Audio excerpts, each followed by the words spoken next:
Hi. What we have here is a 1955 Austin Healey 100M. It's a car that has had a Concours restoration performed on it to gold standards, meaning not only did they do a great job of restoring it, but they got all of the details right. It's been restored in its original colors, Old English white with blue leather. The car has been confirmed as a factory-produced 100M, and it is a blast to drive. What I love the most about this car is the driving experience. The Austin Healey 100 was designed by a race car driver, Donald Healey, and when you get in the car, you can feel it.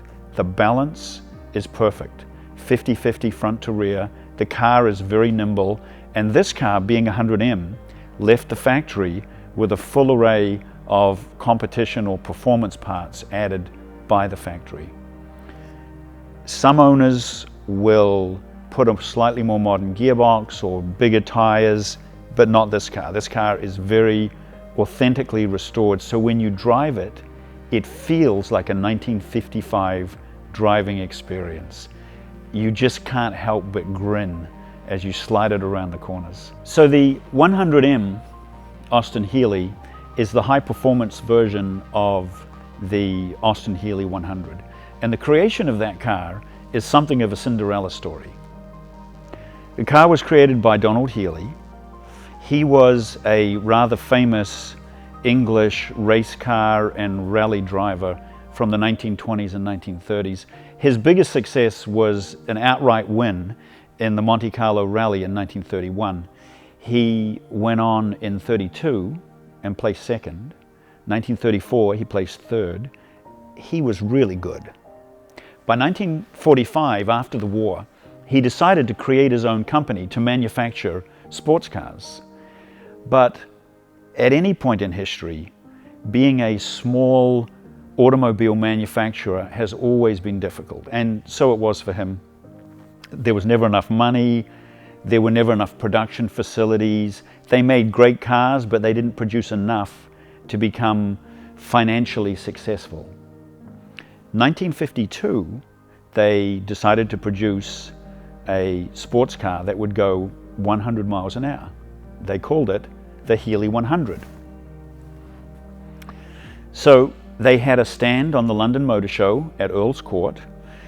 They had finished building their prototype, and the show opened, and their car was the star of the show. It was the darling.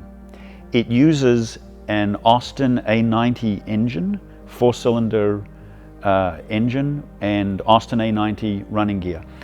Austin was one of the biggest manufacturers of automobiles in England, and the chairman of the board knew a good idea when he saw one, and overnight they struck a deal. The Donald Healey Motor Car Company went from being a startup to being one of the largest sports car manufacturers in England. And the rest of the story was written. They produced thousands upon thousands of Austin Healey sports cars over the next 15 years. It took about almost 10 years of hard work, but they went from a startup to one of the largest manufacturers almost overnight. When you hear people talk about Austin Healey 100Ms, there's some slightly confusing terms. Sometimes they're referred to as Austin Healey Le Mans, sometimes Austin Healey 100M. You'll hear people talk about dealer-installed cars and factory-built cars. So why don't we walk through the progression of how they were made, and I think it'll help explain what these terms mean. So production of the Austin Healey 100 started in early 1953, and over the summer of 1953, Donald Healey took two production cars with some engine modifications, and they took them to Le Mans in France for the 24-hour race. They were racing against factory-built race cars, Ferrari, Jaguar, Aston Martin, and after 24 hours, they placed second and third in class 12th and 14th overall. They beat Porsche, they outlast Aston Martin, they outlast Alfa Romeo and Lancia. It was a fantastic success. And of course, racing success at Le Mans drove sales. So in 1954, they produced the Le Mans engine modification kit. So now your Austin Healey could have the same modifications that the race cars that went to Le Mans had. And this is what an Austin Healey Le Mans is. Any 104 Healey that has a Le Mans kit installed. In 1955, the factory created the 100M. So 100M is a 104 that has a Le Mans kit installed by the factory. You could also buy the kit over the counter from the dealer, and the dealer could install it on your car for you. So dealer installed or factory built 100M. You can have exactly the same car that they raced at the factory.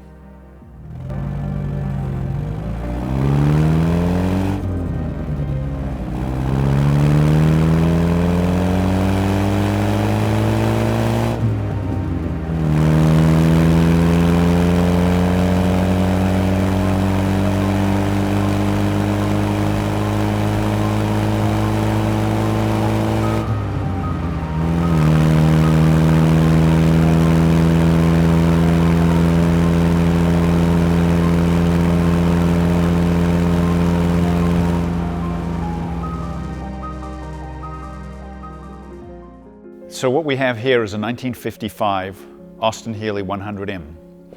The 100M is the high performance model of the Austin Healey 100.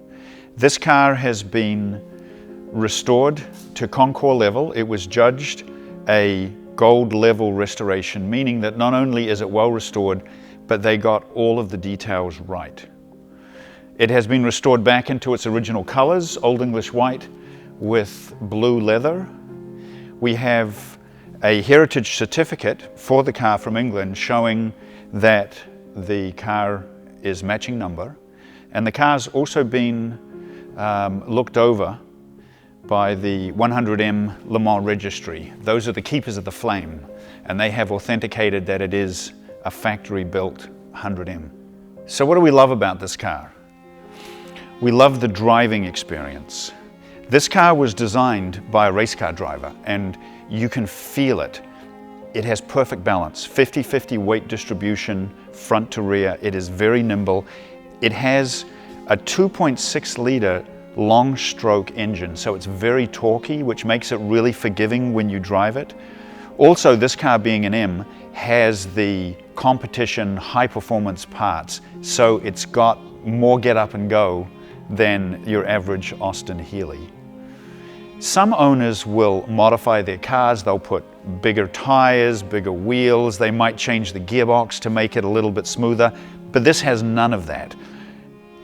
There's a set of Dunlop road speed tires, which are from the era, 1955. Now they're modern tires, but they're still skinny.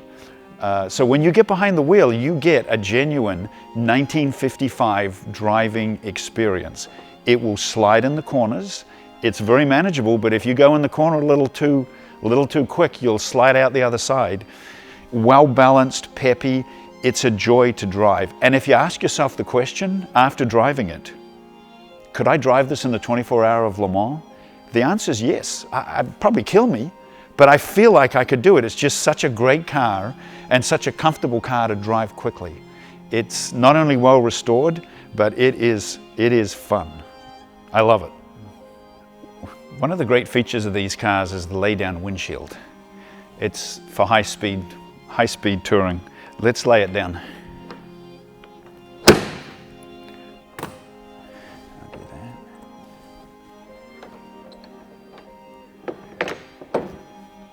There we are.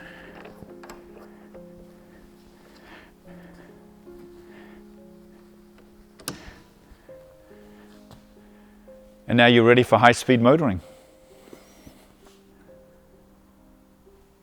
So, this here is the Heritage Certificate issued by the British Motor Industry Heritage Trust in the UK.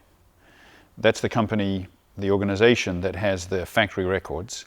So if you give them the chassis number, they will send the certificate with all of the other numbers, original colors, production date, and any options that the car was built with. This is, if you're checking to make sure that your car is matching number, you need this certificate.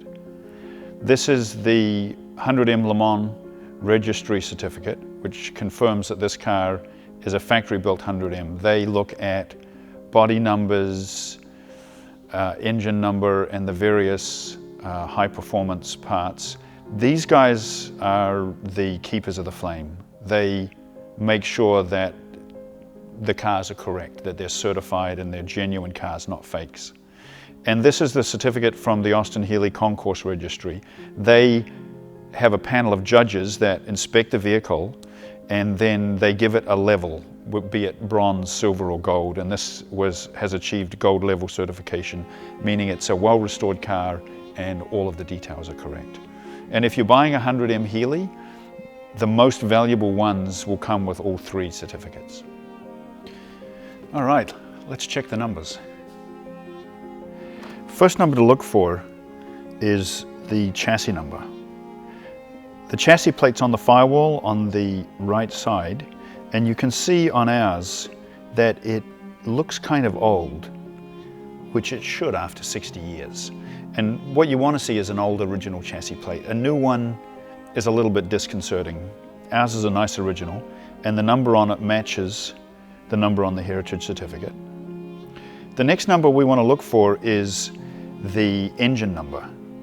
It's down next to the head, and once again you can see that it matches. It has the same number as on the certificate.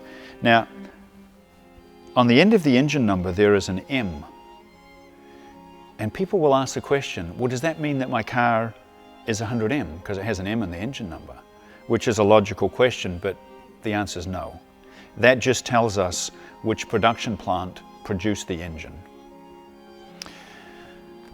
The next number to look for is the body number, and we find that in a few places on the car. Up above the chassis plate there is a tag. It's painted the same color as the car, so it can be a little bit hard to see sometimes, but there's 2 numbers in there. A batch number, which is an internal Austin Healey number that they used, and then the body number. And there are 7 places on the vehicle that we need to look to see the body number. Let's have a look. So let's start with the number on the trunk lid.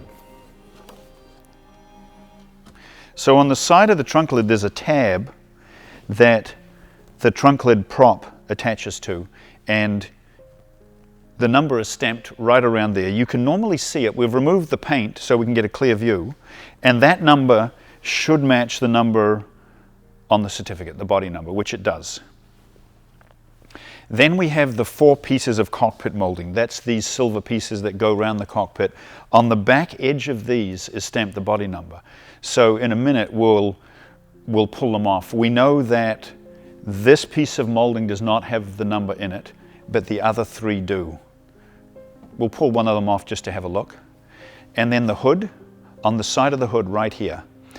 When it's painted, you can't read the number very well. So we've removed the paint, and if we have a careful look, we can see that the number is exactly the same as the body number on the certificate.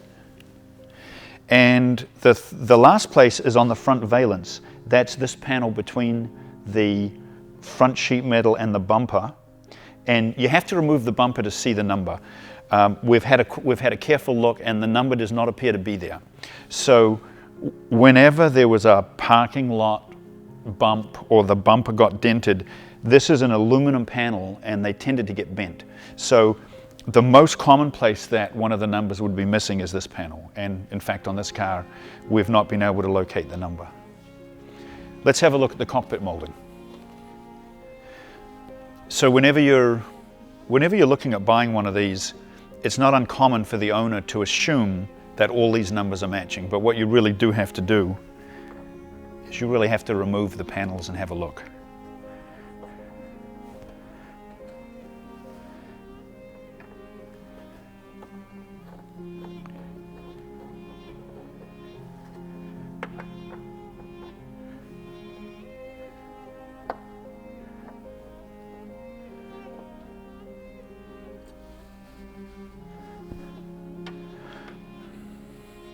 And on this end here is where the number is. And once again, it matches the heritage certificate. So this one does, this one and the one at the rear matches, and that driver's door does not have that number. So let's start with the distributor. The distributor is here right below the engine number, and the number on the distributor is special. It's numbered on the underside, so it's very difficult to see. But if you take your cell phone and take a photograph of it, with a little trial and error, you'll be able to see the number.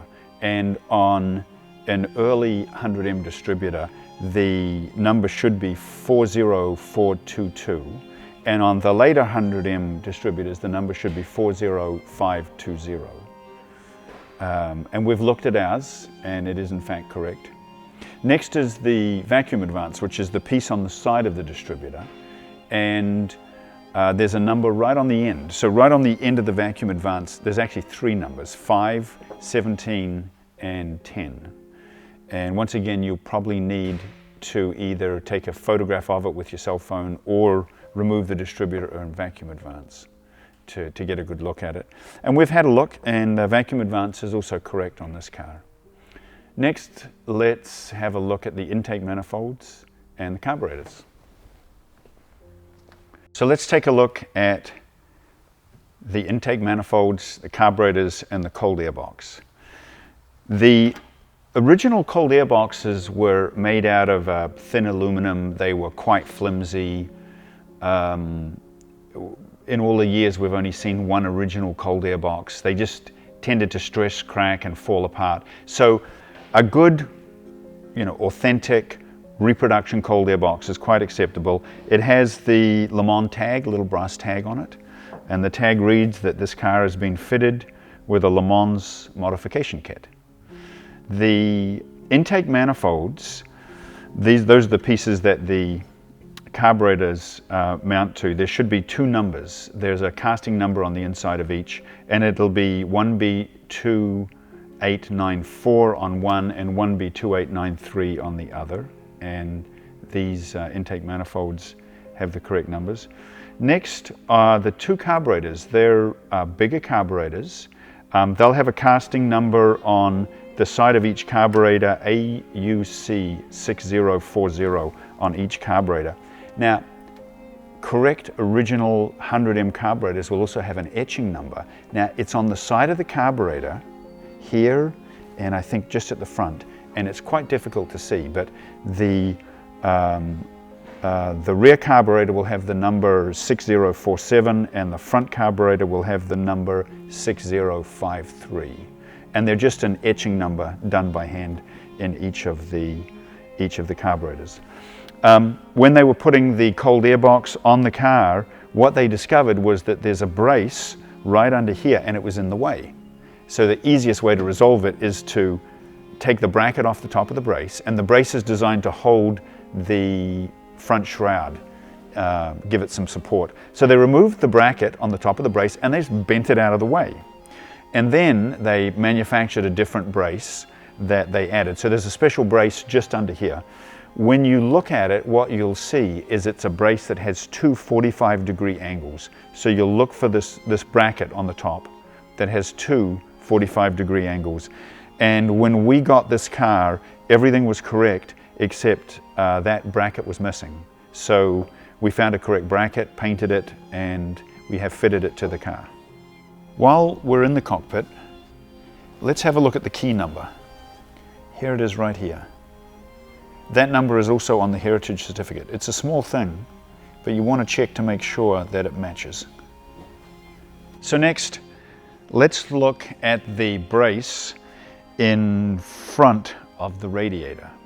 So you'll notice that there are two X braces, and the one on the driver's side, the leg that heads down towards the center, there should be a kink in it on a factory 100M. It's a strange thing, but it's something to look for. And the reason that that is there is because when they put the hot camshaft, the 100M camshaft in the car, in the engine, they did it with the engine in the car. So they could either remove the engine to install the cam, Or the way they decided to do it was they removed the grille, removed the radiator, and then slid the old camshaft out, the standard cam, and put the 100M cam in. What they discovered is that that brace was in the way. So the solution was easy. They took the hammer and they just dented it out of the way. So a factory 100M you'll see will have a dent in that little X brace right at the bottom there. Some will have a real kink, and others will have just a little ding. And if you run your hand down that brace, which we removed the grill, and I ran my hand down it, you can feel where they've hammered on it to get it out of the way.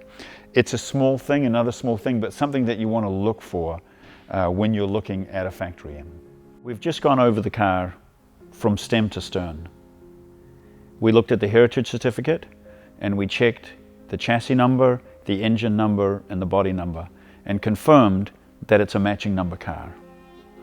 We then looked at the bonnet and boot lid and confirmed that they are both matching number items, and 3 of the 4 pieces of cockpit molding are the correct matching number items. We then moved on and we had a look at the high performance Le Mans modification kit, the distributor and the vacuum advance, the parts numbers on the intake manifolds and carburetors, and found that all of the correct Le Mans pieces are on the car. So what we have is a matching number 100M, which has had a gold level Concours restoration performed on it. These are the cars that they raced at Le Mans in 1953. They raced them in the Mille Miglia. They also raced them at Sebring. They are quick, nimble, and a joy to drive.